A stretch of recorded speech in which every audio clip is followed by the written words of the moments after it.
Hi guys, welcome back to another episode of the Storytime Society. I'm your host Jamie and I'm so happy you're here. I'm so glad you're alive. Thanks for tuning in. The theme of this episode is family drama, and as you can tell, I am getting over a sickness right now. It's just like when your teacher is like getting over a sickness and they're like, so please guys be quiet today so I don't have to talk over you, because otherwise I lost my voice and I can't raise my voice. And what I'm talking about. Yeah, okay. If you get it, you get it. If you don't, I'm sorry. But let's get into it. The title of the first story is, I'm eloping on Friday because my family wants us to delay the wedding until my brother gets released from prison. We don't want to wait, so we're just going to the courthouse by ourselves. Ever since I got engaged a month ago, my parents, my brother, and some of my other family have been pressuring us to wait to get married until my older brother is released from prison. My male 29, fiance, female 29, and I plan to have a wedding in November. My brother will be in prison for at least another 5 years. There's no guarantee that he will be released then. That's the earliest he could be released. My brother went to prison over my nephew's death. My brother and his wife were convicted of manslaughter because the law required everyone on the boat to wear a life jacket, and my nephew wasn't wearing one. His death destroyed my entire family. I don't want to wait another 5 years, and neither does my fiance. We've been together for 3 years, and we're ready now. I know my brother going to prison was hard on everyone, including me. I have missed him being around for so many years. I thought if I talked to my brother, he would be understanding and tell everyone to stop pressuring us. But instead, he got mad at me for wanting to get married while he was in prison. After that, my fiance and I decided we are just going to go to the courthouse on Friday by ourselves. No one in her family will care if we elope, and honestly, we're done with the pressure. We aren't going to tell anyone until afterwards. Neither of us care about having a big wedding, and I'm so tired of everyone telling us to wait until my brother gets out. I don't care if anyone is angry with us. I honestly don't. Yeah, that's a wild thing to be like, hey, so your brother's in prison. That means you can't do anything on your own timeline until your brother gets out of prison. Like, he's in prison for a reason. I'm a little bit confused. He's going to be in prison for 5 more years. So that means that I just need to completely not live my life. And also, I just am so confused. Why is his life have to revolve around his brother going to prison? Like, I'm sorry. That is such a hard thing to deal with as it is. I have dealt with that. Like, my brother also went to jail. He didn't go to prison, but it could have damn well been prison. Thank God he didn't. And it was so fucking hard. Like, I was up all night crying most nights for so long and just so stressed. And so I can't even imagine on top of that, like, already feeling upset. And then the nephew passing away is another thing stacked up on top of that. That's just another layer of it. And then obviously, like, you're going to be also mad at your brother as well because he didn't have the nephew wear a life jacket. And that was like a very, very sad mistake because now this poor little boy isn't alive anymore.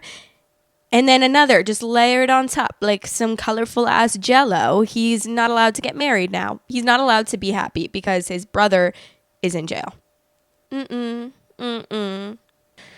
Someone said, your family is really entitled. The world isn't waiting for your brother to get out of prison. Your entire family is insane for thinking you had to wait, obviously. Brother didn't ask for permission to do his crime, so him getting upset that you're living your life is ridiculous. Yeah, I don't really understand why his brother would also be agreeing with that. Like, if that were me, I'd be like, no, I'm the one in prison. That doesn't mean that you need to stop your life because my life is on hold right now because I made a mistake and I am in prison for it. All right, update 7 days later. I just want to say how much I appreciated the supportive comments in my first post. My wife and I did go to the courthouse on Friday, just the two of us. We, female 29 and male 29, didn't tell a single person beforehand. We spent Friday and yesterday at home together. Today, before my wife and I both went to work, we called her parents and her sisters to tell them. And then we called my parents. After that, we emailed or messaged some other family and friends. Everyone in her family understood why we eloped. My family, not so much, but I don't care after the way that they acted. My brother and his wife have been in prison for several years already, and the earliest they could be released is the year 2030. They're in prison for manslaughter because of my nephew's death. The law requires everyone on the boat to wear a life jacket. No one on board, including my toddler nephew, was wearing one. My brother and my sister-in-law were both convicted of manslaughter after my nephew died. My wife and I didn't want to wait 5 years to get married. Also, prison rules wouldn't allow for my brother to watch a live stream or see a video later on. We didn't want to have a vow renewal or reception after my brother gets out. We don't see a need to have another ceremony or to delay our reception. We've been clear to everyone we know that we don't want another ceremony or to have a reception or party now or later. We don't think there's anything wrong with the focus being on the couple on their wedding day and not one of the guests. I absolutely hate what my brother did, and I was angry at him for a long time. My nephew was a toddler, and I think about him all the time and what he would be like now. I also miss my brother being around, and this tragedy and my brother going to jail has been difficult for everyone in my family, including me. It doesn't mean I can't be angry at my brother for how he acted about my wedding, but outside of that, I still do miss my brother. I don't regret eloping though. Friday was the best day, and I love my wife. We have no regrets about our courthouse wedding. What? It's crazy to literally be revolving your entire life and expecting other people to revolve your entire life around this guy going to jail. He wasn't able to watch a live stream.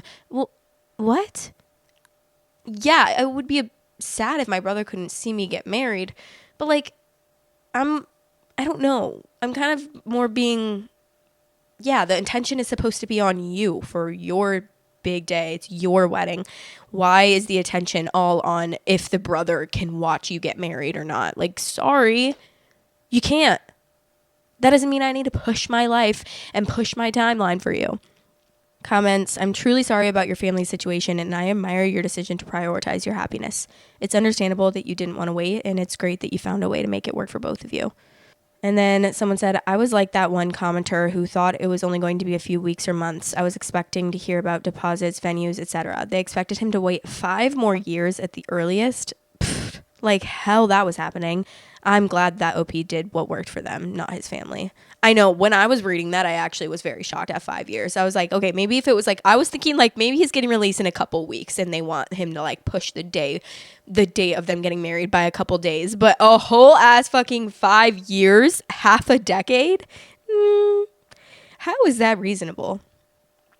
It ain't. It ain't. All right, well, we're going to move on to the next story. The title of the next story is, My boyfriend's sister told me she has feelings for me, and I have no idea what to do. So this is a mess, and I haven't told anyone about it yet. I've been dating my boyfriend. We've been together for almost 3 years, and I've always had a pretty chill relationship with his family. His younger sister, she's 29, I'm 34 female, has always been super friendly, and honestly, I thought we just got along really well. But last weekend, she came over to hang out while my boyfriend was working late, and I don't know. Something felt off. She kept touching my arm, complimenting me more than usual, and then after a couple drinks, she just came out and said it. That she's had feelings for me for a while and thinks that we would be perfect together in another life or something. I just froze. I kind of laughed it off because I didn't know what else to do, and I changed the topic. But now I feel weird around her, and I don't know if I should tell my boyfriend. I don't want to make things awkward with his family or start drama, but I also feel like I'm keeping a secret that could blow up later. She hasn't texted me since, but I can't stop thinking about it. What do I even say? Do I bring it up with him, or do I just let it go and hope it never happens again? I think the only solution in a situation like this is always to talk to your partner about it. Personally, I don't think that it's worth it to ever keep a secret from your partner, because I think that no matter what happens, either you're going to be feeling some sort of guilt for it, and then time is going to pass, and then you're going to end up telling him, and he's going to be like, why would you keep that from me? Or he's going to find out on his own somehow, some way, and that's going to end up blowing up even more. But I just don't really I feel like if you're in a relationship, you just should automatically be open and honest with, especially about that. It's that's kind of a serious thing. Update 3 days later. I was super nervous, but I just couldn't keep it bottled up any longer. I told him what his sister said and how weird I'd been feeling since. His reaction, honestly, kind of surprising. He stayed calm and said something like, quote, yeah, She might just be messing around or testing you. He didn't seem shocked at all. More like he was trying to figure it out if this was serious or just her being her. Then he went and talked to her, calmly. And later, the three of us sat down together. My heart was pounding the entire time. And they just both laughed. A lot. Apparently, she was just testing me, like as some kind of weird joke or whatever. I wasn't exactly amused, and I got kind of mad. I told them both this was really not cool. I mean, who does that? She apologized, and to be fair, she said something really sweet about me. Said she thinks I'm great for her brother, that she respects our relationship, and that no, she absolutely doesn't have feelings for me. She said she has a boyfriend, and she's not even into women like that. I told them both straight up not to ever pull something like that again. Like, ever. So yeah, weird week. Still processing. Thanks for all the advice. Seriously. That's just a crazy... See, here we go again with the pranks that aren't really pranks. Like, how is that even funny? That's not funny. Because also, what if this girl was feeling the same way towards you back and then was like, oh my God, me too. And then you're just like, just kidding. I'm actually not into girls at all. So, like, you can fuck off now. Not saying that would be a good thing for OP, obviously, to do. But, like, that's kind of fucked. That's really fucked to be, like, honestly, catfishing in a way. The top comment says, so that's how it is in their family, Principal Rooney. Just don't look into Principal Rooney's history. I would have walked, someone said. Storytime Society is now available on all listening platforms. If you are on any of those listening platforms, I would really appreciate it if you rated me 5 stars. Thanks for all the support. Yeah, too old for these stupid games. 29 years old, more like fucking 9. Who would want to be a part of that family? That's a shitty thing to do. I think walking away is the right move. I agree. Both siblings are idiots. I would have left for a day to calm down and also to make sure they understand how shitty that is. I can never understand why people feel the need to do this. I don't even understand what it's a test of. Exactly. It's like so weird. It's like you shouldn't have to test. I wonder if the brother actually asked her to do that. And that's why he was like, oh, she's probably just joking or something. Because that just seems oddly specific. I'm glad that she was honest with him, though. I mean, at the end of the day, at least that proves that she's like a trustworthy person. But I still don't think that it's even worth it to stay in a relationship like that. But, ugh, I don't know. Let's move on. The title of the next story is, am I the asshole for financially screwing over my sister after finding out she's close with my ex and his wife?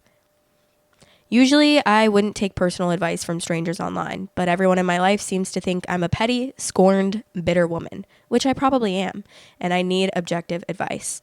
My ex-husband, currently 43 male, and I, 43 female, were college sweethearts. For me, life felt perfect. I trusted him completely.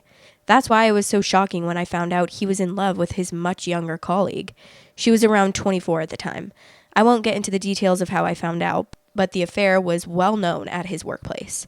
When I confronted him, all he said was, quote, I'm sorry. I tried really hard not to fall for her. He didn't seem sorry at all. It felt like he wanted me to leave him, so I did, and that was 6 years ago. Our son was 4 then, and it was the worst time of my life. I honestly don't know how I got through it, and because I was desperate, I wanted him to fight for me, to fight for our family, but he didn't. He was quick to sign the divorce papers and didn't even fight for custody. It was as if he had started a new life and completely erased the old one. It took years of therapy to feel normal again, to stop checking that woman's social media and comparing myself to her. The fact that she's very pretty and charming didn't help. His family loved her, and as disgusting as it sounds, one of our common friends even said it out loud. I don't support cheating, but I mean, look at her. When I told her about the cheating. I guess that's what everyone was thinking. This one was just stupid enough to voice it out. So I had to cut off that group of friends too. They got married 3 years ago and now have a daughter. A picture-perfect little family. The current arrangement is that our son stays with my ex on weekends and holidays, which works fine for the most part. Last week, I found out my sister, 28 female, has been in touch with my ex all these years. That would have been forgivable, since they were close when we were married and she saw him as a brother. But she's actually best friends with his new wife, and she kept it from me. For 6 years. I only found out because she left her phone at my house and I saw several texts from his wife. When I asked her about it, she just brushed it off and said it wasn't a big deal. I told her she can do what she wants, but I'll be cutting her off completely. I was helping her pay her college loans, LOL, and going no contact. She called me unreasonable and said I'm being petty and unable to move on from something that happened a long time ago. She also said the wife is a lovely person and a good friend. She said she'll be fucked, financially speaking, and I told her to go F herself. Somehow my parents agree with her. So, am I the asshole? Not the asshole. And there's a lot to unpack here. First of all, I hate it so much that it's like people are like, I don't support cheating, but I mean, look at her. Like, that's the only thing that matters in a relationship. Like, that's just so fucking annoying to me, because why is it, oh, look at her, she's just so much hotter than his current partner, so I get why he cheated. But that's not why I'm in a relationship with them. Of course, that's the initial, like, attraction in the beginning, but I am in a relationship with my boyfriend personally. Yes, did him being very handsome and cute immediately draw me in? Sure. And was that like the beginning of our relationship? A lot of like lust and I was attracted to him? Of course. But over a period of years of us being together, it becomes a lot deeper than that. And that, like, I could not imagine just throwing away what I have with my partner because some 24-year-old, like, say I'm 45 years old and some 24-year-old person at my work is just like really, really good looking. Throwing my entire relationship away just because this person's really good looking because they're 24 fucking years old and you are just looking for the next best thing is crazy. I mean, not to mention the age difference. I just can't get behind an age difference like this. Like, I just can't. I just think it's a little, I'm not saying it can never work out, okay? Obviously, there's exceptions to everything. But, like, for me, it's like you cheated on your wife that you had a child with, and then I'm assuming you had, like, a deep bond with for someone younger and hotter. Like, it's giving Leonardo DiCaprio. It's giving I'm not dating anyone past the age of 25, and every year it's going to get lower and lower. And it's like, also 24 is just a little bit, like, it's just crazy too. I mean, I just can't imagine. I'm sorry. If I put myself in that position and I am this man at work and I am like, have a colleague that's 24 and I'm 43, I'm not even fucking looking in their direction. Like, I'm sorry, I'm not. That's weird. It feels like to me, not only is there a power dynamic because you are at this work, like in this work situation, and that's a colleague, and you're probably in a higher position, I'm assuming, because you're a lot older. That's just a power dynamic. And then to add on top of that, the age makes it another type of dynamic. So it's just like, I'm personally don't want to date my colleague that's 20 years younger than me. And I would look at them as like a little, like a student. Like, I was like a high school teacher and that was like my student. And you don't fucking date your students. It's weird. Obviously, it's not the situation. They're both like adults, but I'm not going to say fully grown. I was going to say fully grown adults, but like 24 to me is not fully grown adult. I don't even think I'm a fucking fully grown adult, to be honest with you. I'm damn 27 years old and I'm like, not even a fully grown adult. Sorry. Okay, some comments by OOP that I think are going to be probably important because they're in this post is she clearly chose a side during the divorce but pretended to be on mine for the money. Oh yeah, we forgot to unpack that part. The fact that she's obviously just keeping that a secret because she knows that it's wrong, first of all. She knows that her sister's going to get mad. You don't hide something unless you know that it's wrong. And she wants the money. She only hid that because she wanted the money. She wanted to use her sister for money, which is crazy. It's strange, and I honestly don't know what level of pretty privilege this is, but no one seems to care what they did. They see two attractive people and act like that justifies everything. The cheating doesn't matter because they're easy to look at. If nothing else, it made it a lot easier for me to cut people out of my life. 6 years, countless interactions, and not a word. But honestly, this woman worships my ex. From what I've heard, she pursued him despite knowing he was married, and he didn't resist. He's a despicable human being, and so is she. I thought I was done with my share of dealing with betrayals, but guess not, lol. My ex and my sister were pretty close all those years we were married. I mean, she's known him since she was a kid, so they think it's not fair for me to want her to cut him off completely. I would have been fine with that, but again, she hid this for 6 years, and being close friends with his wife is just pushing it too far. I wish this was rage bait, but no, my husband really did cheat with his subordinate at work who is half his age. I never said the relationship was normal. I used people's reactions to it as a metric to weed out the ones who saw nothing wrong with it. That's the entire point. Whatever our issues are, that's still his dad, who he adores. I'm capable of setting aside my feelings for the sake of my child. If the child knows about the affair, or if the father and his new partner try to talk shit about OOP to them, that's like in brackets. And then I'm assuming someone commented and asked that. And then she responded, they haven't. He enjoys his time with them and looks forward to it. I haven't thought that long into the future. He's 10 now. Maybe when he's older, I'll tell him the truth. I don't know, to be honest. Right now, he's happy with whatever arrangement we have. I personally think that's a good idea. Leave your kid out of it.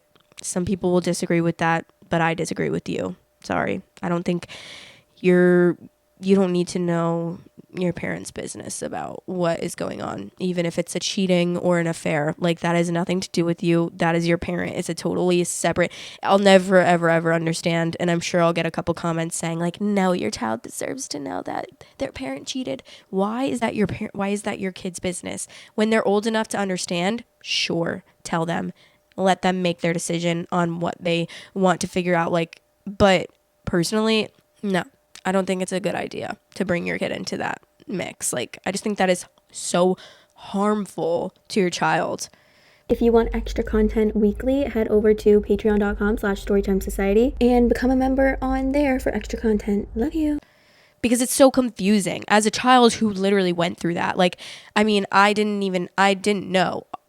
I kind of knew, but I didn't, because I was so young, and like, I saw things happening that I knew were like wasn't right between the relationship, but no one specifically told me that this stuff was happening. And like, growing up, I was told one thing about why they got divorced, but I could always tell there was something else going on, honestly. It was just so confusing for me. And like, I would have just rather been totally out of it. And I'm glad that I didn't know the full story until like a couple years ago, when I think I was like 25. So my brain, my frontal lobe was fully developed. I could think through it. It was 21 years ago that this all happened. So like, I have no animosity, and I'm glad that I wasn't fully dragged into it as a child. Although I have memories that I'm like, oh, that's what was happening. That's what was happening. But I was 4 years old. Like, I couldn't fucking make sense of it. If my parents would have been like, oh yeah, this is what happened. We cheated on each other, so that's why we got divorced, and this happened, and this happened. I would have been like, first of all, I already took my mom's side in the beginning because I was 4 years old and I was a mama's girl, like, through and through.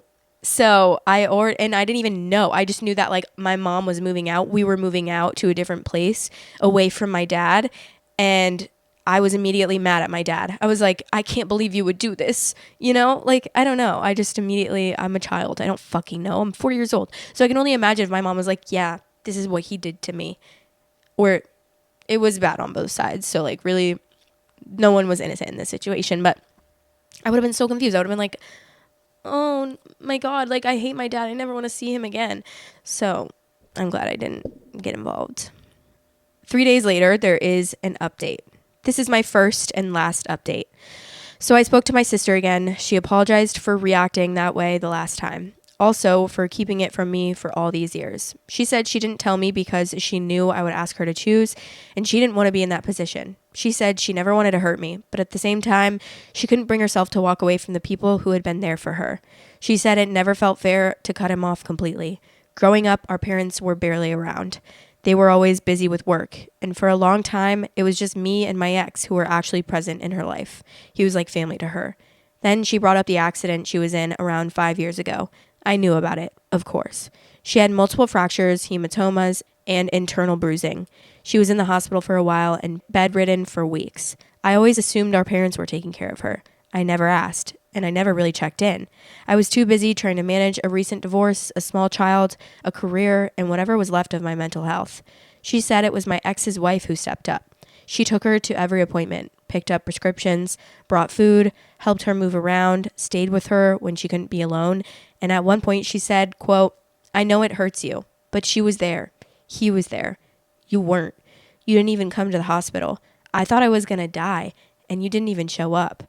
She cried while telling me all this. She said she still wants a relationship with me, but she's not going to cut them off. She also said she's fine with me not helping her with the loans anymore. She's planning to get a part-time job and figure it out herself.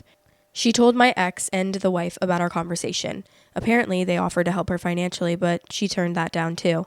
I just listened, and then I told her she's free to do whatever she wants, and so am I, and to never call me again. So that's where we are. Wait, why am I kind of switching sides after hearing that? I mean, now I'm kind of like, wait, she was about to die in the hospital and you weren't even visiting her? And now you're like, I get you're helping her with like loans and stuff, but to be honest, money doesn't mean that much. Like, yes, of course it's very helpful and you're doing something amazing for her, but I would much rather have you visiting me in the hospital while I think I'm about to die than paying my loans. Like, if I had to choose one or the other. And yeah, am I gonna stick by the people that are helping me through a near-death experience, or the person that didn't even care to check in on me one time and is just like paying for loans? Which again, I'm not downplaying that. That's obviously a great thing that she's doing. She's helping a lot. But I'm going to choose the people that are sticking by my side and helping me when I'm about, like, I literally am fearful of death. Sorry, that was a 180 switch up of me, but after hearing that, that's just a little wild. That's a little wild. Okay, these are some comments by OOP that are included in this post on Best of Redditor Updates. I had a 5-year-old, a full-time job, and a brain that was barely holding it together. I texted her, but no, I didn't go to the hospital. I assumed our parents were taking care of her. I was wrong. I'm not defending it. She said they weren't friends before the accident. She was cordial to her. They only became close after the accident. I'm so confused. Why, after hearing that, would she be like, don't ever call me again? After hearing that, it would justify their relationship to me. And I would be like, okay, I totally understand now. That's fair. Fair fucking enough, to be honest.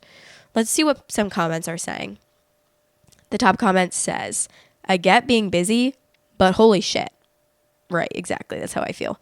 Flashy Library said, I get why. When you're barely functioning and are hanging on to your sanity by your fingernails, you don't have the emotional strength to do one more extra thing. I've been there, and it isn't something to be proud of, but I understand it. I get that, but it's like your sister is all like near death. And I get that you're going through something and you feel like you're just hanging on by a thread. But personally, me, the person like I care about my sister enough that no matter what I was going through, if my sister just got in a car accident and was about to die and was like being nursed back to health in the hospital, damn right I would be visiting her. And throwing all of that aside, I don't have a kid, so obviously, like, take that with a grain of salt. Some people might be like, you don't know how it feels to be a mother. You don't know what it, like, right, I don't. But I can imagine, even if I did have a child, I would still be visiting my sister in the hospital. And I'll say that. I'll stand behind that. 10 toes. Okay? Sorry. Okay, this person says, OP is an asshole for not checking in on her sister at all. And then someone said, interesting that OP's ex supported her sister when he could have taken their child, so OP could have visited. Also, it was the ex-partner that helped, not the ex. So I'm guessing he made OP's life hard during the divorce. The hospital stay was 5 years ago, yes? So in the middle of 2020, I'm a wee bit curious how the new wife managed to be so hands-on involved in the middle of a global pandemic. Girl, I don't fucking know. That is details that are too in-depth for me to care about. The sister was taking OOP's money to pay a loan she is responsible for, so she should have picked the ex and then stayed there, not taken money from someone with a kid to support. This also highlights the problem of having siblings raise their siblings because eventually they become adults who have their own lives and kids and can't be available anymore. I mean, like, okay, period. I get it. You don't need to be paying the loans. I mean, surely you could, like, I would have been probably like, hey, I actually... you gotta figure it out because I got a kid to pay for and I can't be your mom anymore. But I'm still standing behind the fact that it's fucked up to not visit your sister in the hospital. Probably Can't Sleep said, I'm feeling a little WTF about that part too. But the sister saying that the new GF is the one who stepped up is insane. The new GF is part of the reason OP was barely holding it together. Everyone in this seems very self-involved. Really makes you wonder why everyone in her life seems to have a problem with her and not with her ex. If this is the kind of behavior that is so normal that it doesn't even register for her. I don't know, guys. I think there's a lot to unpack there, and I think that you could probably argue a lot of different things in a lot of different ways. Each side of the coin are assholes, you know? Okay. We're going to move on from the story time and we're going to go to the advice segment. So I am doing the advice. I'm going to keep doing the advice segment, of course. But I also got a DM on Instagram of a suggestion that I thought was amazing. So shout out to you if you're listening. She said that I should start doing confessions as well. So like some episodes I'll do advice and then some episodes I'll just read confessions. And so I put in the Google form, there's a slot. It's going to be the same Google form. There's a slot if you want advice and there's a slot if you're going to leave a confession. Okay. So if you have anything to confess, it's going to be completely anonymous. Don't worry about it. I think that it will be fun though to like read some confessions and have a break from advice sometimes. Obviously love giving you guys advice as much as I possibly can. Love you guys to death. But I think confessions will also be like a fun, silly thing to do. So yeah, there's a Google form in the link in the description wherever you're watching this. It should be in the description of this episode. And just leave me as much detail as possible.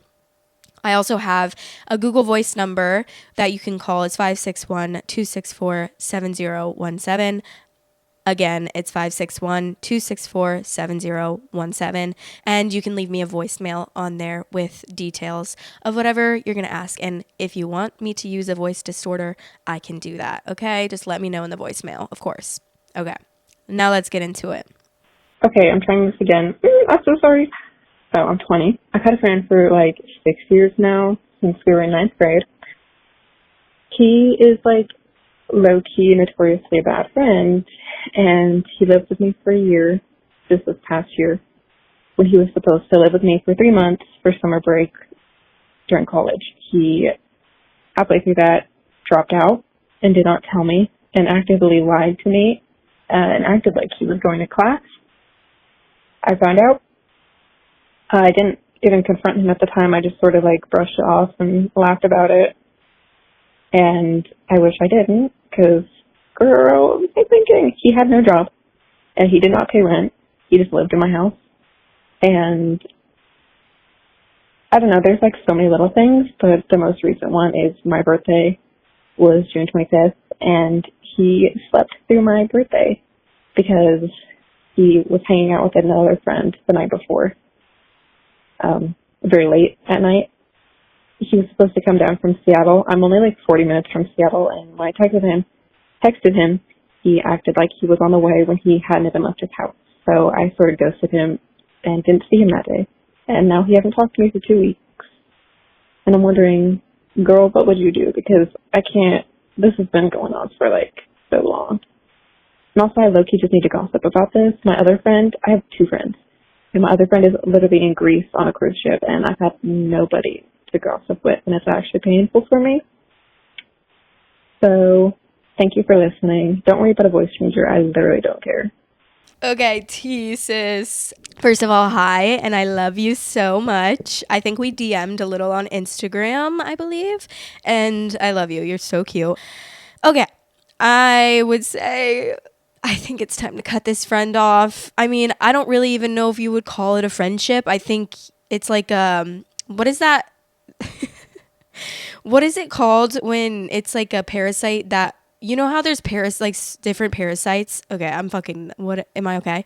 But you know there's parasites like some where it's mutually beneficial for both the host and the parasite, and then there's like the parasite where it's not like mutually beneficial and the host is getting fucked and the parasite is getting all the benefits. That is what your friendship, and I'm sorry, I'm gonna make this lighthearted because obviously it's this is like a hard thing to deal with, and I completely understand that. So I'm not trying to be like silly, funny, and jokey about it, because I know that it probably hurts your feelings a lot.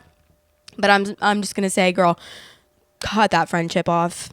Cut that parasite off, honestly, because that's really what it is. You're not getting anything. You're not getting any benefits of a friendship out of this person. And I know how hard it is, especially like because you said you have 2 friends. So I know like that's obviously hard to cut off one friend when it feels like you have only 2 friends to talk to, and that's like losing half of your friendships, and that sucks. But at this point, like, I don't even think that it's healthy to keep this person in your life, as hard as it can be, because you've been friends with them for so long. But like, he's a bad friend. He's a bad friend. Just with the little things that you told me. The first thing that you told me, like, is just bad enough to be like, goodbye. I get giving your friends chances. I've had really like friendships like that too, where I've given. So no fault to you, obviously. You're a very giving person, and I have found myself in situations where I am giving, and I'm not receiving anything back. And it's almost like I'm not even like on their mind at all, unless like they need something from me. That's a fucking shitty feeling. I hate that. I hate that feeling so much. And I can imagine that you hate it too. Okay, I found it. There's no fucking way I was going to remember these. Wait, what? No, they're not that hard to remember. But the only one that I know that I would never know is commensalism, which is where one species benefits while the other is unaffected. Mutualism, where both species benefit. And then parasitism, one species benefits while one is harmed. So I guess they're not all parasite relationships. I don't know, guys. Fucking don't quote me. I don't know. I didn't pay attention much in science, but obviously I did learn about symbiotic, I don't know, relationships. Okay. Yeah, it's giving parasite. It's giving parasitism. It's just not worth it. You want a mutual relationship. You want something that you are, or friendship, I guess. It's not a relationship, but you deserve better. You have a lot to offer, and it seems like you would be a great friend. Like, I would die to have a friend like you that would offer me so much. I feel like it's just crazy to take that for granted, and that's what he's doing. And he's just being an asshole. He's being an asshole. And it's really not worth it. So I would definitely not be friends with this person. I think we've all been through friendships like this where it just is sucking the life out of you little by little, and it just gets to the point where it's like not even worth it anymore. So I love you, and I hope that you can see that you deserve better in a friendship, and you will make more friends. You're only 20. You have everyone can make more friends at any age. It doesn't matter how old you are, but you're so young, like, you'll make more friends. There's times in my life where I've gone like having little friends at certain times in my life, and I've gone through times where I've had so many friends. And to be honest, I am just a really picky person when it comes to friends. So like I feel like I can get along with everyone, but I wouldn't choose to hang out with everyone. I'm picky with the people that I actually want to spend my time with. Like, I just don't want to spend my time with you if I don't like have a good time with you. I need to have a kiki. I need to laugh. I need to have fun. I don't want a fucking boring ass friendship, or like a dramatic friendship where it's just constant negativity. Been through that. Been there, done that. That is just a terrible situation to go through. But you deserve better. If you have a shitty friend that is just a parasite and you're listening to this, they don't deserve you. They don't deserve all that you have to offer and all the love that you have to offer. So cut them off. It doesn't even seem like he would really notice if you cut him off, honestly, because it seems like he's just like la-di-daing through life until he needs something, and then he's coming to you, sucking all of the power and energy out of you, and then just leaving you out to dry, which is a crazy thing for a friend to do. But yeah, I love you, and I hope that you get it figured out, and I'll talk to you guys in the next episode. Love you. my merch is out. Yeah, but this is it. And this comes in pink, black, and white. If you want to get a little cute piece of merch, go grab one. Link is in the description to purchase. Love you guys. Thanks for watching. Please like, comment, and subscribe.